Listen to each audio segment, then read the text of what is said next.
Hello बच्चों, कैसे हो आप सब। तो आज की क्लास में हम क्लास 2 का इंग्लिश की एक नई वर्कशीट करने वाले हैं जो चैप्टर है द स्मार्ट मंकी। एक बहुत बुद्धिमान मंकी, मंकी मतलब बंदर। ठीक है, तो सबसे पहले हमें वर्कशीट नंबर 1 में फर्स्ट क्वेश्चन दे रखा है। हमें कुछ लाइंस दे रखी हैं, कुछ बात बता रखी हैं और उनसे रिलेटेड हमसे कुछ सवाल पूछे गए हैं। One day Anju and Farida went to the market. Anju और फरीदा दो दोस्त थी। एक दिन वो मार्केट की तरफ जाती हैं, मतलब बाजार की तरफ जाती हैं। Anju bought a bag. Anju जो है वो एक बैग लेके आती है, एक थैला लेके आती है। Farida bought a water bottle. Farida जो है वो क्या लेके आती है, वाटर बॉटल, मतलब पानी की बॉटल खरीद कर लाती है। ठीक है, अंजू ने क्या खरीदा है, बैग खरीदा है, और फरीदा ने खरीदी है पानी की बॉटल। और कहाँ से खरीदी है, मार्केट से। Later they went to a shop and bought a packet of groundnuts and a bottle of juice.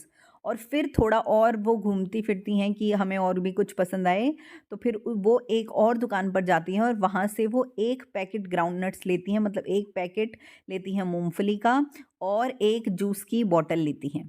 ठीक है, ये हमसे बोला गया है, ये हमसे बातें की गई हैं। अब इससे रिलेटेड हमसे कुछ सवाल पूछे गए हैं। तो पहला सवाल है, where did Anju and Farida go one day. यहाँ पे जी ओ गो होगा।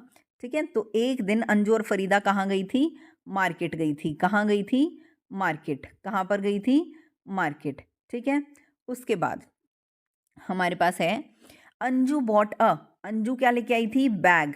अंजू क्या लेके आई थी, बैग लेके आई थी। And Farida bought a water bottle. Farida क्या लेके आई थी, वाटर बॉटल लेकर आई थी। ठीक है, तो ये हमसे बातें करी गई थी, बस हमने यहाँ पर लिख दी क्योंकि हमें पता तो था ही कि वो क्या करके आए हैं। उसके बाद आपके पास एक वर्ड है टॉप। टॉप एक वर्ड है, उससे मिलता जुलता एक वर्ड ढूंढो इन लाइंस में। तो मैंने ढूंढ लिया और मेरे पास वर्ड आ गया shop. Top shop, top shop. Shop का मतलब होता है दुकान और टॉप का मतलब होता है ऊपर। ठीक है, तो मिलता जुलता वर्ड हमें देखना था। अब आगे के क्वेश्चंस में हमसे क्या क्या पूछा गया है, जैसे हमसे पिछली वीडियो में भी बोला गया था, पिछली क्लास में भी हमसे पूछा गया था, दो अलग अलग वर्ड्स हैं हमारे पास, उन दोनों को मिलाकर लिखना है। ग्राउंड प्लस प्लस नट्स, तो क्या हो जाएगा, ग्राउंड नट्स। ग्राउंड नट्स, तो ये क्या होती हैं, हमारे पास मूंगफलियाँ होती हैं। ठीक है, क्या होती हैं, मूंगफलियाँ होती हैं। पीनट्स भी आप इसको बोल सकते हो। ठीक, उसके बाद ये आपको क्या दिख रहा है, क्या दिख रहा है, बॉटल। क्या दिख रहा है, बॉटल। कैसी बॉटल, वाटर बॉटल। ठीक है, कैसी बॉटल है, ये वाटर बॉटल है। आप चाहो तो इसमें जूस भी डाल सकते हो, ऐसी कोई दिक्कत नहीं है। उसके बाद ये आपके पास क्या है, बैग है। क्या है, बैग है हमारे पास। अब इसी चैप्टर की वर्कशीट नंबर 2 की तरफ बढ़ते हैं। फर्स्ट क्वेश्चन में आपको बोला गया है, right 2 words that and with इंग। ऐसे 2 वर्ड्स लिखो जिनके लास्ट में इंग आता है। तो जैसे कि सिंगिंग, सिंगिंग, क्या बोल सकते हो आप, सिंगिंग। ठीक है, इसके लास्ट में क्या आता है, इंग आता है। उसके अलावा सेकंड आप क्या बोल सकते हो, लाफिंग। लाफिंग, क्या बोल सकते हो, लाफिंग। सिंगिंग मतलब गाना, और लाफिंग का मतलब क्या होता है, हंसना होता है। क्या होता है, हंसना होता है। Next, name the 2 things that you use to keep your home and classroom clean. अपने घर को और अपने क्लास को क्लीन रखने के लिए, साफ सुथरा रखने के लिए आप क्या यूज़ करते हो। तो सबसे पहले तो हम यूज़ करते हैं डस्टबिन।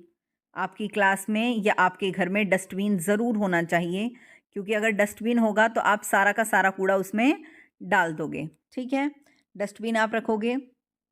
उसके अलावा आप क्या रख सकते हो, एक क्लोथ।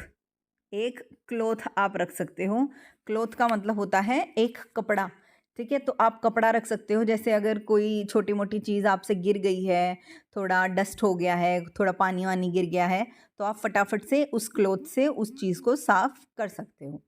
ठीक है, अब घर पे तो हमारे पास झाड़ू पोछा भी होता है, पर वो सब हम स्कूल में नहीं रख सकते ना, मतलब अपनी क्लास के अंदर नहीं रख सकते। स्कूल के अंदर तो रख सकते हैं, जो हेल्पर्स होते हैं हमारे वो हेल्प कर देते हैं, पर हम क्लास के अंदर नहीं रख सकते। तो इसलिए क्लास के अंदर हम 2 चीज़ें रख सकते हैं, डस्टबिन और एक कपड़ा। उसके बाद है मैच द फॉलोइंग। आपसे पूछा गया है क्लाउड। क्लाउड का मतलब होता है बादल, तो बादल आपको कहाँ दिख रहे हैं, ये रहे। उसके बाद है फ्लैग। फ्लैग का मतलब होता है झंडा, किधर है, ये रहा। उसके बाद है क्लॉक। क्लॉक का मतलब होता है घड़ी, ये रही। उसके बाद फ्लावर, फ्लावर का मतलब होता है फूल, तो ये रहा हमारे पास। ठीक है, अब यहाँ पर ये जो चैप्टर है इसकी वर्कशीट हो गई है कंप्लीट। मैं मिलूँगी आपसे नई क्लास में, तब तक आप चैनल को लाइक शेयर सब्सक्राइब कर देना मेरे प्यारे बच्चों। Bye bye.